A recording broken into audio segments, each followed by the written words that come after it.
I have now completed over 430 flights with this exact DJI Mini 4 Pro. Now that equates to over 42 hours of flight time, and you know what? I'm still on the original propellers. So how was this guy held up? What are the things that I love about it? What are the things that annoy me about it? And should you go out and buy one in 2025? Well, the short answer to that is you should run as fast as you can to the shops and pick yourself one of these guys up.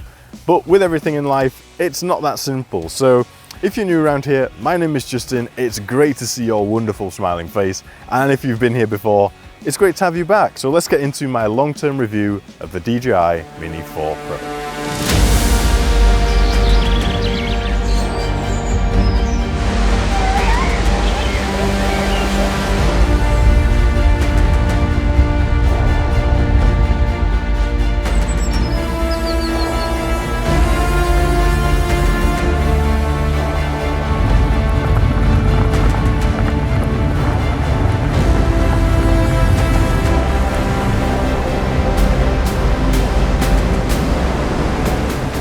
So the first thing that I want to talk about is image quality coming out of this drone. But before we do that, let's just appreciate this absolutely beautiful beach setting that I'm on today. This is a lovely little beach quite close to where I'm staying at the moment in Thailand. And I'm just taking the time to come and soak up the atmosphere because it's very rare that you get to live somewhere so close to a beach like this. So anyway, image quality on the Mini 4 Pro, honestly, there are very, very few times where I've looked at the image coming out of this and gone, oh, I wish it was better.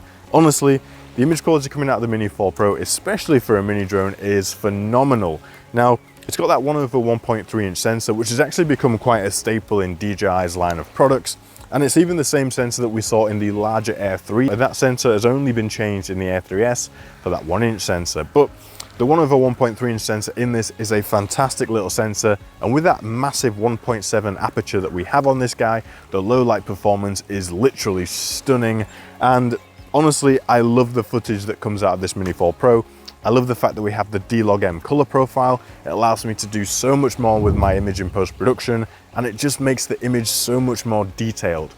And I'm just so impressed, honestly, with the image that I've been getting out of this Mini 4 Pro. Like I said, basically never do I look at this image and go, oh, I wish it was better, because honestly, it just delivers every single time when it comes to video quality. Now let's talk a little bit about flight performance. Now with a mini drone, obviously you are sacrificing a little bit of flight performance versus a larger drone.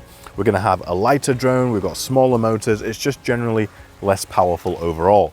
But even saying that, the flight performance of the Mini 4 Pro is seriously impressive for a sub 250 gram drone. I have flown this in some truly criminal wind conditions and I've been completely blown away with just how it's managed to handle the wind and still deliver really good usable footage. Now, that's not going to be the same in all cases. Obviously, if you're really pushing this thing to crazy wind levels and if you're flying close to things, then you're going to see movement in the footage. But if you're far away and it's windy, it does a fantastic job. Now, I've actually also flown this guy in very light rainfall. I don't recommend that you do it, but I've been caught out a couple of times where, you know, you're in the tropics somewhere and you see the clouds rolling in and sometimes the rain can hit quicker than you expect. And it's survived, it's been absolutely fine. And I've also flown this, as I am in today, in some extreme heat, and it's been absolutely fine. So when it comes to flight performance on this, I have literally no worries about it. You do sometimes get a little bit of a buckaroo situation going on when it's fighting into a headwind. But I think that's just one of the sort of little properties of the Mini 4 Pro, and it makes me chuckle a little bit actually when I see it coming. It's going, But yeah, when it comes to flight performance, I don't think you'll be disappointed. If you're coming from a bigger drone that handles the wind a lot better, then maybe you'll be a bit concerned about how it responds in the wind, but I think you'll soon get used to it, and the sacrifice that you make is definitely well worth having that smaller package. And speaking about that smaller package, size and convenience is one of the key things, especially with a mini drone. And this Mini 4 Pro has been the easiest drone in the world to live with, honestly. The bag is so small and handy, you can just chuck it on your side, chuck it in another backpack. It's so small, it's so light, you barely even notice that you're carrying it. And especially when you lug around a bigger drone like an Air Series drone, you really notice the extra weight when you're moving around. But the size and convenience of this, honestly, you just chuck it in your bag, you throw it up, nobody even thinks twice about it. They know it's just a little mini DJI drone, nobody really cares too much. It's extremely quiet. Once you've flown it a couple hundred meters away, you literally can't even hear the damn thing. So size and weight, and also with the weight, a lot of countries sub 250 pose a lot less restrictions than drones that weigh more than 250 grams. Now this guy is actually more than 250 because I've been using the Plus batteries, but where I've been flying, you either don't need to register drones or all drones need to be registered. So for my opinion, if I have to register the drone, it's no big deal, it's just part of the process. But yeah, if you do want to keep it sub 250, you do have those normal batteries that you can use, and that's going to make it even lighter and even more user-friendly in lots more different situations. So talking about batteries, let me talk about my experience with the Plus batteries. Now my experience with the Plus batteries has actually been extremely positive. The flight times is just freaking phenomenal. I regularly exceed 30 minutes of actual flight time. Now they advertise around 45 minutes of flight time on the Plus battery and 34 minutes on the standard battery. Now obviously this is in absolutely perfect conditions and you're never really going to see that in the real world. But even in the real world, I think my maximum flight time on this has been around 36 minutes. So it's still an extremely long amount of time to be in the sky. It's more than enough time to capture all the shots that you want in any particular area. And when you have 3 of the batteries, you're basically set for a whole day of filming. And I have no complaints with the battery life on this guy. Honestly, it feels like it just flies forever. I park it up there as I'm filming these YouTube videos, and I don't have to worry about the battery life because I know it's just got plenty of time to sit there and do what it needs to do. Okay, so when the Mini 4 Pro came out, one of the biggest selling points of it was this full 360-degree obstacle avoidance. All these cameras on it, looking around, making sure that you don't crash into anything. So how was that held up for me? Well, as you can see, the drone is still in one piece, and with it still being on the same propellers, that kind of tells you that it hasn't actually crashed into anything. So the obstacle avoidance has actually worked exceptionally well for me. I've had no real, nothing really to talk home about. It's been absolutely fine. It's never crashed into anything. It's always avoided everything that I've asked it to, but also because I've been playing into its limitations. So I know that the obstacle avoidance on this is not going to see fine wires, thin branches, all of those different kinds of things. So I don't put the drone in a situation where it has to try and avoid those, because if I put it in that situation, the chances are, well, there's more chance of it not seeing them, having an accident, and then me having to deal with sending it off to be repaired, all of that palaver. So in order to just avoid that, I use obstacle avoidance, but I make sure to use it in places where we've got full green palm trees like this. It's obviously going to see that giant palm tree and not crash into it. So when it comes to obstacle avoidance, my experience has been massively positive. I can trust it, but I can trust it because I put it in the right situations. So know the machine, know its limitations, and you should have an absolutely fine experience. So one thing I see a lot on the internet is people who have either been flying with obstacle avoidance, often crashed into things, or people who have not noticed obstacle avoidance limitations, and that's going to come into the durability of this drone. This is a mini drone. It's made extremely lightweight, and because of that, the plastic in places is actually really quite thin, and it's actually quite a fragile little drone. This is not a drone that you want to be crashing on a regular basis. I mean, no drone is really a drone that you want to be crashing on a regular basis, but especially not a mini drone like this. It's a very fragile machine. It's built well enough to survive everyday flying. Obviously, I've flown this thing over 430 times, and it's not been damaged yet. Now, a lot of the times I do hand launch and hand catch, but even if you're taking this off and off from the ground, you'd still be having a perfectly fine experience. Now, try not to be too rough and heavy-handed when you're moving this thing around, packing it up.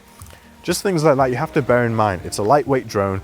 It's obviously been had to make some sacrifices in places, and some of those places are going to be in the durability side of things. But like I said, you shouldn't really have to worry too much. I've done over 42 hours of flying on this thing, not broken anything. I look after my gear, it looks after me. If you look after your gear, it will do exactly the same thing. So just bear in mind that it's not built as rugged as an Air or a Mavic drone, but if you acknowledge that, you should be fine. The next thing I want to talk about is just how easy this thing is to use, especially for people that are just getting into drones. This is by far the best beginner drone that you can buy right now, especially because of that obstacle avoidance system. It's going to give you a helping hand if you're not fully situationally aware about what's going on. And it's just so easy to fly. All these DJI stabilized drones nowadays, they're so easy to fly, so intuitive. They do all of the hard work for you. And honestly, I could pick a random person walking by, which unfortunately there isn't any because it appears to be kind of a deserted beach, and I'm not complaining. But I could just pick a random person, give them a quick sort of lesson in how to fly this thing, and they would be able to fly it without any issues. So when it comes to ease of use and flying for beginners, absolutely perfect. Now, even though this is perfect for beginners, one of the things I love about it is the fact that this drone can progress with you as you become more and more of a competent and advanced drone pilot. So I'm not a beginner, but I still use the Mini 4 Pro literally every single time that I need to capture stabilized cinematic footage. Now, that's because the drone has so many features that also appeal to higher end users. Now, when it comes to more professional grade features, that's when things like using D-Log-M, waypoints, cruise control, all different features like that, that's when using these things come in really handy as you progress in your ability and your sort of editing, color grading, all of those sorts of things. This is a drone that you can really learn and grow with. So you get it and you'll start off just filming in like your automatic camera settings, manual flying using your quick shots, and then as you get a bit better, you'll progress into using D-Log-M color profile, doing some more color grading, using the advanced features like cruise control, active track, waypoints, all of that good stuff. So it's a drone that you can really grow and develop with. And that's one thing I really like about this. And one thing that I think makes it appeal to a really broad range of people, because whether you've never flown a drone before or you fly drones professionally, this is something that can definitely fit into your backpack. So talking about professional users and things, what are the features about the Mini 4 Pro that I love the most? Well, the number one feature that I love about this drone is actually cruise control. Cruise control is by far my favorite feature of the Mini 4 Pro. I didn't realize how much I needed cruise control until I had it. Honestly, it is such a beautiful feature. It makes capturing shots just so much easier and so much less hassle. You just set the drone off, hit the cruise control button, and it literally does the rest for you. Now, my second favorite feature, well, it's actually probably my tied favorite feature, but it is a slightly different feature, and that is going to be the D-Log-M color profile. Honestly, the D-Log-M color profile is currently my favorite color profile to work with, and I like it because it's consistent across various different products. So I have the Mini 4 Pro, I have the Avata 2, I have the DJI Osmo Action 4, and I have the O4 Pro Air unit. Every single one of those cameras has the D-Log-M color profile, and it makes it so much easier for me to color grade everything consistently in post-production than if I was flying something with D-Log-M, than if I was using a GoPro, if I was using some other drone, other thing, yada, yada, yada. It would make my life a lot more just time consuming, really. So the fact that we have that D-Log-M color profile, which is consistent across a wide range of DJI products, means that if you're doing sort of your vlogging on a Pocket 3, you can color grade that exactly the same as your drone footage, and it just makes everything else look more cohesive, more seamless. And it's a color profile that retains excellent highlight and shadow detail, and it is literally just my favorite color profile at the minute. So easy to work with. And if you're getting into using color grading and D-Log-M color profile, and you want some incredible LUTs that will really quickly and easily take your footage to the next level, I actually have 3 different LUT collections. I have my color conversion LUT, I have my D-Log-M LUT, and then my premium cinematic LUT collection.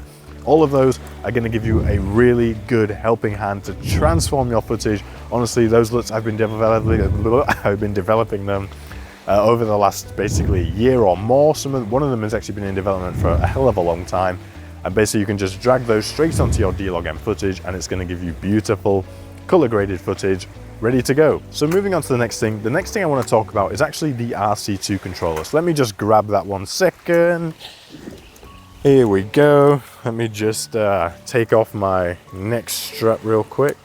Right, so the next thing I want to talk about is the RC2 controller. And this is also one of my favorite things that goes along with this drone. This entire package is just a fantastic little package. So the RC2 controller is basically an update from the original RC that came out with the DJI Mini 3, and it was a big step up. In all honesty, I've used the original RC and I find it quite sort of frustrating to use it. It was quite slow when it comes to processing, but this guy is quick, it's snappy.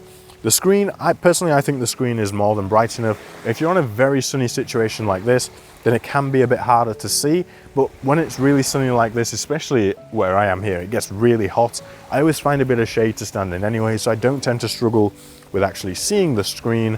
But the other thing that I like a lot about this guy that not a lot of people talk about are the actual control gimbals. The RC2 uses control gimbals that are more professional level gimbals. It's sort of those dual axis gimbals. And when you have the normal RC N2, that controller doesn't actually have these higher quality gimbals. And once you've used this, you can really feel the difference.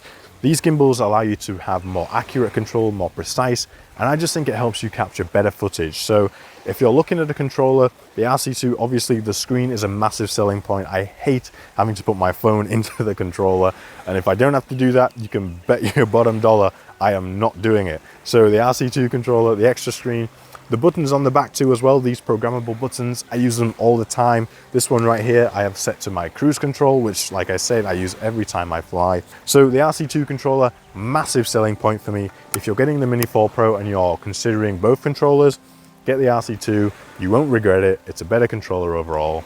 Just buy this one. Whoa, that bird just skimmed across the surface of the sea. Anyway, now if you made it this far into the video, it's quite clear that you're interested in drones and things of that nature. So I actually recommend that you sign up to my weekly newsletter where I give you the latest drone news, hot tips, what's going on in the last week of my life. So you get a bit of a behind the scenes information, and you also keep up to date with the latest drone information. It's completely free. You can sign up using the link in the description, and you'll also get things like exclusive discounts from time to time when things like that happen. So go and sign up. So the Mini 4 Pro is by far the best mini drone that DJI has ever created. This thing performs beautifully every time that I take it out. It does everything that I've ever asked for it, and honestly, I'm pretty sure it will do exactly the same for you. Now, if you've just got a Mini 4 Pro or you've been flying drones a little while and you're not quite sure how to take your footage to the next level, I do have an advanced drone videography course which will help you do exactly that. It'll take you from a beginner or intermediate drone pilot all the way to an advanced drone pilot and cinematic genius. It's already completely transformed people's footage and the way that people fly, and it can do exactly the same for you. So I'll leave that linked in the description as well. But basically, the Mini 4 Pro, I highly recommend it. I mean, if there's a Mini 5 Pro coming at some point later this year, I mean, I'm excited to see what that would hold, but I would still not hold off and go and get the Mini 4 Pro. If you're on a mini drone right now, go and get this one. It is by far the best choice. Thank you so much for watching. You would also benefit from watching this video right here. And if you don't want to watch that one, go and watch this one instead. Thank you so much for watching, and I will see you in the next one. Bye-bye.